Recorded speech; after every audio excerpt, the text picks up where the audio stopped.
Well, cast your mind back to February last year and you may remember the excitement when NASA successfully landed its Perseverance rover on Mars.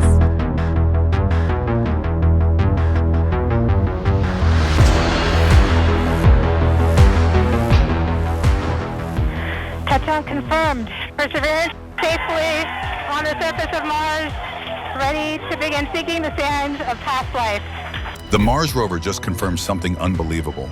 Our entire space program is nothing more than a massive scam. We've been told for years that exploring Mars would unlock the questions of the universe and lead to new frontiers for humanity. But it seems that every photo, every sample, and every discovery was just part of a huge conspiracy. Could it be that all those billions spent were just to fool us? Tune in as we uncover the hidden details that will reveal the actual truth about Mars that NASA doesn't want you to know about. Two planets' surprising similarities. First off, Mars has been the ultimate target for decades. Why? Because it's like Earth in so many ways. Days are almost the same length, there are seasons, and it's even got polar ice caps. That's pretty cool, right?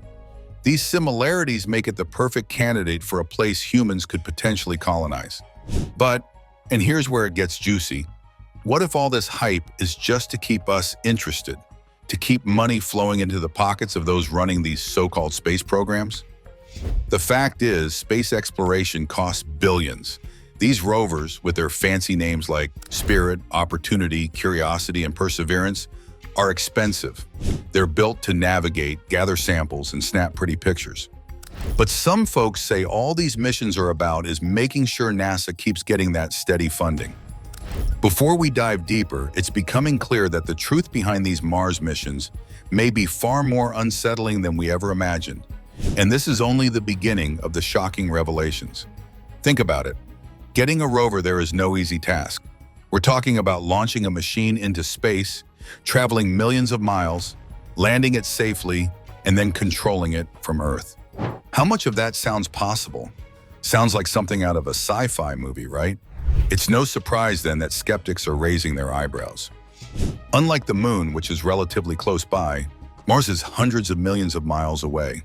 Yet every time NASA manages to land a rover, and these machines conveniently send us picture-perfect images, skeptics think the success rate is just a little too good to be true for something so complicated. The funding aspect is a huge part of why some people think this might be a scam. These missions cost billions, and each rover is a multi-billion-dollar project. Perseverance, for instance, cost around $2.7 billion. That's a lot of money. Imagine if they admitted that the exploration was a bust. People would lose trust, funding would dry up, and NASA would be in deep trouble. So from that perspective, keeping the dream alive, real or not, is necessary. It's all about maintaining public interest. And that's where those captivating images come in. Everyone loves a good space photo. Speaking of those photos, let's get real for a moment. How is it that the images look so clear, so high definition? The surface is supposed to be this dusty, lifeless wasteland, yet we're getting postcard-worthy shots. To many, these images seem like they could be taken somewhere here on Earth, somewhere like the deserts of Arizona or the Atacama in Chile. NASA does admit they test rovers in Mars-like environments on Earth, but skeptics believe that's where they're also filming everything we see. Those rocky landscapes in Utah or Iceland are dead ringers for the surface. And if NASA is already testing here, what's stopping them from just passing those photos off as Mars? It's not like any of us are going to check. Now let's get into controlling these rovers. The distance between Earth and Mars means that commands can take up to 20 minutes to reach their target. Think about that. 20 minutes just to move forward a little bit or avoid a rock. Imagine trying to drive a car like that. It's almost impossible. NASA says the rovers are highly autonomous, capable of making their own decisions to avoid obstacles. Sounds pretty advanced for something designed years ago, doesn't it? Critics argue that the whole story just seems a little too neat. These machines are supposedly navigating treacherous terrain, avoiding massive dust storms, and sending back photos, all without a hitch. Seems a bit convenient. And here's another big one. Where's the live feed? We're in an era where we can live stream from pretty much anywhere on Earth, from the middle of the ocean to the peak of a mountain. Yet NASA says it's impossible to have a live feed from there. They claim the distance makes real-time streaming unfeasible, but skeptics aren't buying it. Why can't we get live footage? If we're able to stream video from the International Space Station, why not from there?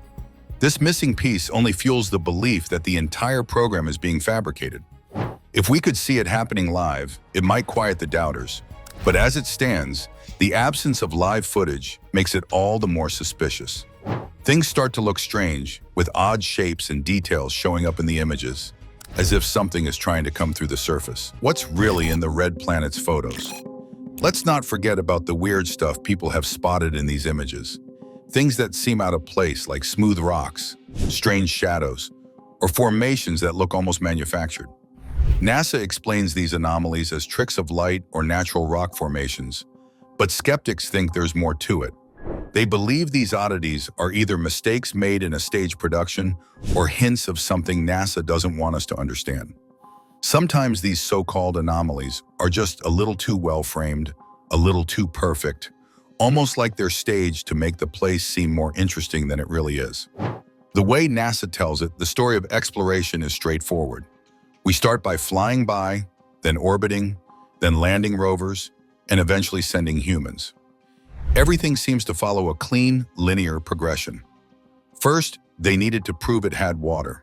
Then, they looked at whether it could support life. Now they're searching for signs of past life. This narrative sounds awfully convenient to skeptics, who argue that real science is rarely so tidy. Usually science is messy, full of unexpected findings, dead ends, and surprises.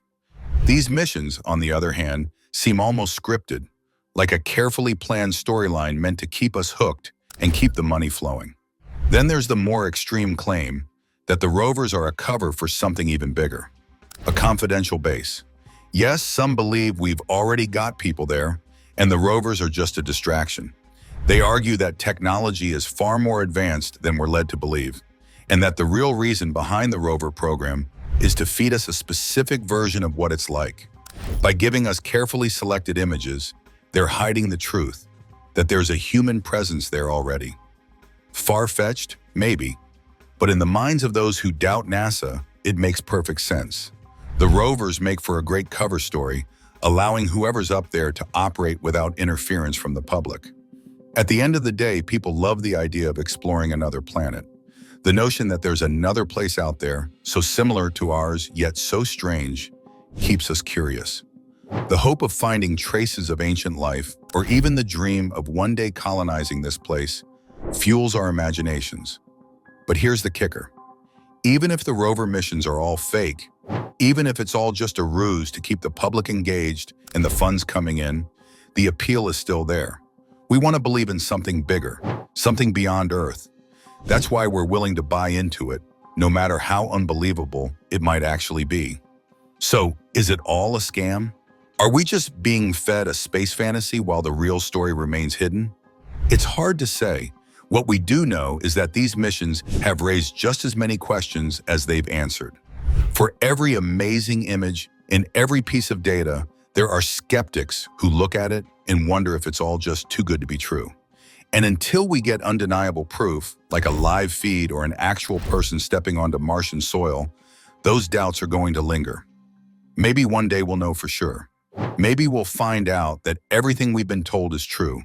Or maybe we'll find out that the reality is even more bizarre than the conspiracy theories. Until then, the idea of Mars will keep inspiring us, keep making us look up at the night sky, and keep us wondering if there's more out there than meets the eye. Who knows, maybe the truth is just around the corner, waiting for us to discover it. Or maybe it's already been discovered, and someone just doesn't want us to know. And that's the real question. How much of what we know is real, and how much is just a story we're being told? Until we find out, keep your eyes open, stay curious, and remember, not everything is always as it seems. As we follow the story of Mars exploration, there's a quiet gap in time that feels almost too silent, like it's holding back something big. Why Mars has captivated humanity. The intrigue about the red planet has been a constant for as long as people have been gazing at the night sky, pondering the questions beyond Earth. Since the early days of astronomy, it has captured our imagination. There's something about the reddish glow of the planet that calls to us, almost as if it has things just waiting to be uncovered. The idea that life could have once thrived there, and maybe could again, is so tantalizing that it's hard to resist. But what if that very appeal has been used to manipulate public interest for years? Let's take a deeper dive into the timeline of exploration missions. Back in the 60s, the race to the moon was all the rage. Everyone wanted to be the first to land on the moon, and eventually in 1969, NASA did it. It was an enormous achievement that united the world. After that, the idea of going further took over. Our neighboring planet was the next big prize. The Mariner missions of the 60s and 70s were the first to really give us an up-close look, but they only flew by. The Viking missions in the mid-70s were the first to actually land and send back pictures from the surface. The Viking landers were revolutionary at the time, and the images they sent back of the desolate landscape were iconic. But here's the thing, those missions were followed by a long gap in exploration. It wasn't until the 90s that NASA sent another mission. For nearly 2 decades, there was silence. What happened during that time?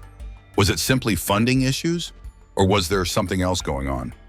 The skeptics think that the long break in missions might have been because they needed time to figure out the narrative, to come up with the next stage in the story. Then came the Pathfinder in 1997. It was a huge deal, landing a rover, Sojourner, that could actually move around. This was a major milestone, showing that NASA could not only land, but also explore the surface with a rover. The images sent back were captivating, but once again, some people questioned them. The resemblance to earthly landscapes was striking, and skeptics wondered whether the images could have been taken somewhere here on Earth. The rocky terrain, the reddish hue, it all seemed just a little too familiar. The real turning point came in the early 2000s with the exploration rovers, Spirit and Opportunity. These twin rovers were designed to last about 90 days, but they far exceeded expectations, especially Opportunity, which continued operating for almost 15 years. The success of these rovers was hailed as a triumph of engineering and perseverance, but again, it seemed too good to be true to some. The rovers faced harsh conditions, freezing temperatures, massive dust storms, yet they continued to function well beyond their planned lifespans. How could something designed for just a few months survive for years in such a hostile environment? This is where the conspiracy theories really started to pick up steam. Critics pointed out the improbability of such long-term survival in a place as extreme as that. Dust storms that should have coated the solar panels somehow didn't prevent the rovers from operating. NASA explained this by suggesting that winds periodically cleared the panels, allowing them to keep running. But skeptics saw this as just another convenient explanation. It's almost like the perfect excuse to explain away something that, in their minds, shouldn't have been possible. Then there's the Curiosity Rover, launched in 2011 and landing in 2012. This rover was a big step forward, as it was powered by a nuclear generator rather than solar panels, which meant it could operate through Martian winters and dust storms without losing power. Curiosity brought back some incredible images and data, but with its arrival came more questions. The technology seemed to be advancing at a remarkable pace, and critics argued that it all seemed a bit too polished. The images were stunning, almost cinematic, and the rover seemed to handle every challenge without much trouble. With each new rover, we're given a new look at Mars, but the perfect timing and smooth discoveries start to feel like a carefully planned show. The Curiosity rover's amazing abilities. For those who doubt the authenticity of these missions, Curiosity represented a major turning point. The rover's ability to take high-resolution photos, drill into rocks, and even analyze soil samples was incredible. Almost too incredible. How could we be so advanced, so suddenly? It's not that people doubt the capabilities of scientists and engineers, but rather that the leap in technology seemed a little too rapid. It's like we went from barely being able to land there to suddenly having a robot that could do everything but wave to the camera. Perseverance, the most recent rover, landed in 2021. It's the most sophisticated rover yet, equipped with more advanced cameras, microphones, and even a drone. Yes, a drone, a helicopter called Ingenuity, designed to fly in the thin Martian atmosphere. This was a groundbreaking achievement, and the world watched as the little drone took its first flight. But here's the thing. How did we go from struggling with basic landers to flying drones on another planet? The rapid advancement just doesn't sit right with some people. The idea that we're now flying helicopters on Mars adds another layer to the skepticism. Critics argue that if we're able to fly a drone on Mars, we should be able to have a live video feed as well. They see the success of Ingenuity as proof that NASA could provide more transparency if they wanted to. Why aren't we seeing real-time footage of the rover's activities, especially now that we have the capability to fly a helicopter around and get a bird's-eye view? The lack of live coverage continues to be one of the biggest sticking points for those who doubt the authenticity of these missions. Another point skeptics bring up is the level of public involvement in these missions. NASA has made a big deal out of public engagement, allowing people to send their names to Mars, participate in live events, and even have school children interact with the mission. While this has been great for generating interest in space exploration, it's also seen as a tactic to keep people emotionally invested. The more the public feels involved, the less likely they are to question what's happening. It's a clever strategy. Get people excited, make them feel like they're part of something bigger, and they'll be less likely to doubt the narrative. There's also the issue of the imagery itself. High-definition photos from Mars have shown us everything from rocky plains to towering mountains, and even what appears to be dried riverbeds. But for some, these images look a little too familiar. The landscapes could easily be mistaken for remote parts of Earth, and critics have pointed out that NASA has the capability to edit these photos before releasing them to the public. Could it be that the images we see are doctored or even entirely fabricated? Skeptics argue that the technology exists to make that happen, and with NASA controlling the flow of information, we have no way of verifying the authenticity of what we're seeing. Then there are the famous faces on Mars, anomalies that people have spotted in the images. Shadows that look like humanoid figures, rocks that seem to be shaped like animals or artifacts, and even what some claim are signs of structures. NASA has dismissed these as pareidolia, the tendency of the human brain to see patterns where none exist. But skeptics argue that there's more to it. If these images are being carefully curated, then maybe these oddities are either mistakes or deliberate attempts to make the images more interesting, to keep the public fascinated and engaged. It's also worth considering the timing of these missions. Every few years, just as public interest starts to wane, NASA announces a new mission or releases a stunning new image from Mars. It's almost as if they're carefully spacing out these missions to maintain a constant level of excitement. Just when people start to lose interest, there's a new landing, a new rover, or a new discovery to keep the fascination alive. Skeptics argue that this pattern is too deliberate, too well-timed, to be purely coincidental. It's all part of keeping the narrative going, ensuring that people stay invested in the idea of Mars exploration. Is the Mars Rover program truly a groundbreaking mission, or is it an elaborate scheme to hide the truth from us all? Share your thoughts, and don't forget to like and subscribe for more.